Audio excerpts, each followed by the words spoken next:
Hi, everyone, and welcome back to Brian's Horror Corner, or welcome if you are new to my channel. Glad to have you here. So today we're going to take a look at the final movie for this series for 1980 specifically, for my overall 1980s horror movie series. Um, and that movie is from Australia, of course, from 1980, that I have here in my Severin collection, Severin DVD Nightmares. Totally uncut and uncensored for the first time ever in America. So yeah, Nightmares is a movie I'd never seen before. Obviously, I kind of knew it was a slasher movie from 1980 from Australia. It's what they call Ozploitation, which I actually had to look up because I wasn't familiar with that. But I did see Patrick Still Lives, of course, I reviewed a few weeks ago, so I know that they don't really hold much back when it comes to Australian horror films or Ozploitation films, if you want to say so. With that being said, let's go ahead and get into Nightmares.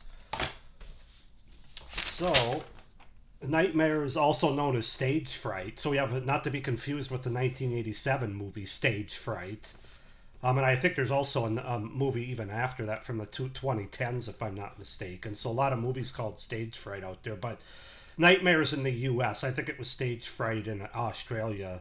But Nightmares is a 1980 Australian slasher film directed by John D. Lamond and was Gary Sweet's feature film debut. So basically the movie's about a young girl named Kathy who tries to keep her mother from making out with a man while driving one day, and she inadvertently causes her mother's death in the ensuing crash. 16 years later, Kathy is now named Helen and has become a psychotic actress traumatized by the death of her mother. She's starring in an upcoming play called Comedy of Blood, where the actors are picked off one by an on-scene assailant with a shard of glass. So yeah, as far as the cast goes, we have Jenny Neumann, who plays Kathy / Helen Selleck. Gary Sweet as Terry Basenko. Max Phipps as George D'Alberg. John Michael Housen as Bennett Collinwood. Nina Landis as Judy. Edmund Peig as Bruce. And Briony Behetz as Angela. So yeah, that's to set up the premise and the cast for the 1980 Ozploitation slasher movie Nightmares. This is an interesting movie. It's pretty good. I like it. I think that there's a huge missed opportunity, which I'll get into with my cons, that could have actually made this an even better slasher movie for the 1980s. But with that being said, I'm still glad to have it in my collection as I'm trying to collect all known 1980s slasher movies, at least those that have a release on DVD or Blu-ray. But I'm happy to have this in my Severin collection. I know there's another release through Umbrella Entertainment, I think, that has different special features. This one has a few special features, nothing too crazy that you can see there. But overall, I think it's a pretty good slasher movie with one big exception, which I'll get into. But let's start with the things that I like about Nightmares. I really like the setting of this movie. Again, it's just like the other StageFright from 1987, which I think is an underrated slasher movie. Having this large community-type theater setting. And I think that's a very unique and interesting setting for a horror movie. That's where the majority of the movie takes place. Because you have a lot of creepy areas, like backstage, obviously on stage, in the auditorium or the audience. This movie shows like an underground or basement sort of costume design area where a couple gets it on down there and also meets their demise. Yeah, just you got makeup rooms. It's just I think it's just a great and probably unexplored to a large degree horror setting. So that's the first thing that I really liked that stood out about this movie. Um, Great horror landscape for plenty of stalking and good POV camera shots, which this movie has a lot of. It has all the slasher elements you would expect for an 80s slasher, with the kills, blood, nudity, sex, and slashing.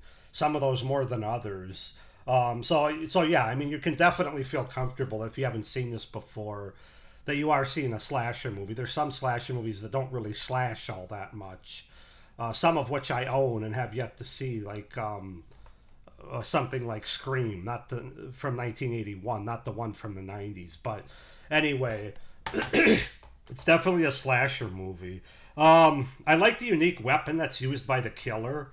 It is the same weapon used throughout the movie, but I don't think I've ever seen a slasher where the killer uses a shard of glass. Now, you might say, how do they not cut their hand off by using that? Well, this movie combines several movies from the past as well as a giallo, an Ozploitation giallo kind of tone.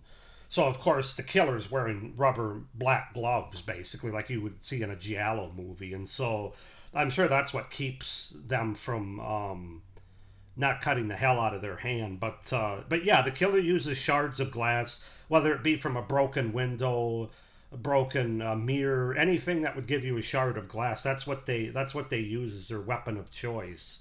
Windows, mirrors, etc. Haven't seen that before. Usually, you always get a butcher knife when it comes to slashers or stabbings.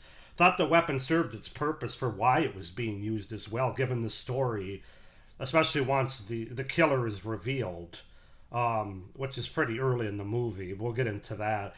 But yeah, there was a tie there. It wasn't just, oh, let's just use a shard of glass. There's a reason for it if you watch the movie. I'm not going to tell you what that reason is because that would be kind of a spoiler. The killer's overall motivation makes some sense to me too, with most of the people being killed having either been involved recently or currently being involved in a sexual situation where they're getting it on. Which again, given the ultimate killer that's revealed, that makes sense as to why that would set them off. So that's another thing that I liked and appreciated about this movie. The kills, while all being stabs and slashes with shards of glass, are plentiful. I think there's 10 total kills in the movie. Although a couple of them are early in the movie, so probably 7 or 8 that are actually like slasher kills. So they're plentiful and quite brutal. Not so much in terms of gore. It's not like a Lucio Fulci kind of gore movie, but in terms of repeated stabbings and making sure the victim isn't getting up again. I thought there's repeated stabbings where the killer goes after people even if they're sort of crawling away or something. They're relentless and it's pretty brutal. I mean, especially for a slasher movie during this time, where usually you get one like stab and slash and then they're walking away and that's enough to kill the person. In this movie, the killer's going to make darn sure. So that was another thing that kind of stood out to me. Also, the kills are very sleazy, of course, because they all, as I mentioned earlier, are related to sex scenes, either happening at the time or just prior, including towards the end, including one involving the killer, which is kind of an interesting turnabout. But yeah, so you got the kills are sleazy with a lot of slashes and stabs taking place in certain body parts that are usually clothed. The movie has a lot of not only full nudity, but full-on sex, including some pretty graphic areas shown front and back, both men and women. Now, the fact that I saw Patrick Still Lives a few weeks ago for this series, it didn't totally catch me off guard because the Australians, when it comes to Ozploitation, they don't hold much back, not only when it comes to the kills, but also when it comes to the nudity and the suggested nudity. There's not much suggested here. It's basically shown on screen. So you get plenty of, there's women that have their breasts cut by guys, either either against their will or they're into it. There's even one scene, I think it's early in the movie, where you see a girl's cha-cha getting massage, basically. So just to give you an idea about Ozploitation, if you didn't see my review on Patrick Still Lives from a few weeks ago. So yeah, if you're looking for a slasher, an 80s slasher movie that checks that box of nudity and sex, and this one is definitely not going to disappoint you in that regard. I really enjoyed the POV style stalking scenes, and they use them a lot. They're basically repeated, but it's pretty cool, especially in this theater setting, like I talked about. Now, obviously, they borrow from Halloween as well as Friday the 13th when it comes to those POV shots. But especially the last 15 or 20 minutes of the movie, it's very suspenseful and effective as the killer basically takes out like the last 3 or 4 people, if you will. Very effective and enjoyable from a POV style stalking and killing standpoint. Terrific musical score with a very suspenseful and effective tone during the kill scenes in particular, borrowing from Friday the 13th and Psycho. This movie basically it borrows a lot from the original, from Hitchcock's Psycho, both in terms of its music and also its stabbing. There's one scene where a character is like running away outside and is naked, and it's raining, and the music is playing. It reminded me of the shower scene, of course, in Psycho, which I don't think was an accident. Also, Halloween, Friday the 13th, and like I said, Giallo movies. That's really what this movie borrows from the most. And when it comes to the music, it's Friday the 13th and Psycho. But the score and the music add so much more to the film's atmosphere overall here. They're very effective. And then my final pro is I think the pacing is good. This movie's only 80 minutes long, not even an hour and a half. And it actually could have, I wouldn't have minded if it were 10 or 15 minutes longer, if they would have fleshed out either fleshed out some of the characters, some of the main characters that we're introduced to a little bit more, or maybe fleshed out the story a little bit more, which I'll get into with my cons. But it doesn't waste too much time here. The beginning 10 or 15 minutes are a little bit slow maybe, but then once Kathy / Helen is grown up, our main character here, one of our main characters, then it moves pretty quickly the last 65-70 minutes. So and the kills are well spaced out as well, so it's not like you get them all at the end with nothing before. They do a pretty good job in this movie. That's another thing that really stood out to me as far as the kills being there from start to finish. So those are my pros for Nightmares from 1980, the Ozploitation Australian horror slasher. As far as cons go, there's really two big ones there's really one big one that I have, and then a couple of nitpicks. Let me clear my throat for this big con. So the movie tries to use giallo elements to make it a whodunit mystery with black gloves and the POV shots and all that, where they don't show the killer. But it doesn't work in this movie because it's painfully obvious who the killer is early in this movie. Like 20 minutes in, you know who the killer is. I mean, it's basically given through actions, through... I got to be careful how I say this here without giving any spoilers, but it's almost basically said by who the killer ends up being at points. Or those around them. So it just doesn't work. It's obvious from early on in the movie that who the killer is, and there's no big... So basically when that happens, especially in 80s slashers, you're kind of waiting for a big twist reveal towards the end of the movie, and that's what I figured they were going to go for. In fact, on the back of the tape here, or the back of the DVD, sorry, it actually says, are all actresses generally insane? Or is the stage set for a shocking final twist? And so the fact when you read that, you think, oh, okay, we're going to have a big surprise here at the end, but it never happens. The killer is who we always thought, and was obvious that they were, and that was kind of disappointing not to have a twist and to make it so obvious. The giallo vibes really don't work from that standpoint, and it's. Because there's no twist, there's no big twist at the end to discredit or subvert those expectations of what we already know. And I was waiting for that, but never got it. Kind of disappointing in that regard, frankly. Should have either went with a whodunit mystery straight up, or more of like a killer psyche, psychological slasher, so to speak, if you will.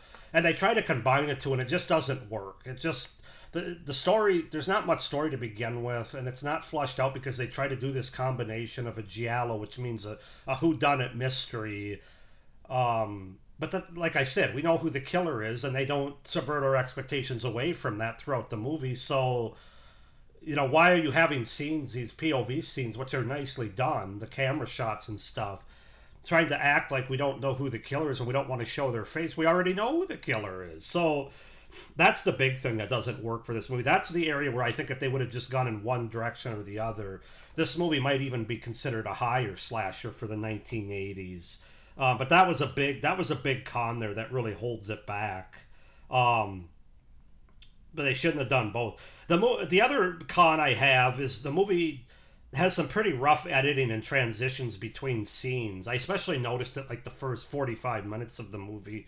Not so much towards the end, and that's probably because you've got, the suspense ratchet ups more in the last 15, 20 minutes, like I said. And maybe I was just used to it by that point. But it's pretty like made for TV movie like in terms of they'll completely fade to black one scene and then just jump into another scene out of nowhere kind of, and it just it popped like a popped up unrelated scene. It's just very choppy in terms of the editing and those scene transitions. It really stood out to me in a negative way. And then I had another con, which I don't know if I'm going to give. It's basically about the acting. This movie's not that well acted, but again, it's an early 80s slasher movie from Australia. Um, the performances are kind of over the top and really hammed up, but I don't necessarily think that that's bad for this movie. Even Jenny Neumann, who's the main actress in this movie, she doesn't do a great job of carrying the movie as the lead character. She really focuses on the eyes, like bugging her eyes out and then looking right and left kind of thing to give us some ideas about the nightmares she's having and things that are taking place. Um, it's somewhat unconvincing and unhinged performance that's over the top, but a lot of these performances are over the top, and I think given the fact that it's an Australian slasher, it's fun. It's a fun and hilarious performance, as most of the performances are in this movie. So if that makes sense, it's not great acting, but the acting works for this type of movie. So with all that being said, guys, that's my review for Nightmares from 1980, the Australian Ozploitation Slasher Movie. I'm going to give this movie a 7.5 out of 10. It's good. I like it more than I don't like it. That the one big con is really what's holding it back from being like an 8 or a 9 out of 10 for me, because it really does have all the slasher elements, the sleaziness and the nudity, and the pacing and being an 80-minute movie. That's all right there for you, but there's a charm to this movie as well, and a nice atmosphere with the theater setting. But again, they should have just picked a lane as far as either Giallo whodunit or Killer Psyche. Or don't give away who the killer is right away in the movie. That would have been the other thing. And then, as I said, some choppy TV made for movie like editing and scene transitions. But 7.5 out of 10 for Nightmares from 1980. Go ahead and comment down below if you guys have seen this movie. Do you like it more or less? Why not? Comment down below. Please like this video, hit the little notification bell, and subscribe to my channel so you don't miss, well, first of all, my last video for this part of my overall 1980s series, specifically for the year 1980, where I'm going to give you my top 20 horror movies, in my opinion, from 1980, with 2 honorable mentions as well. So 22 movies to go over again.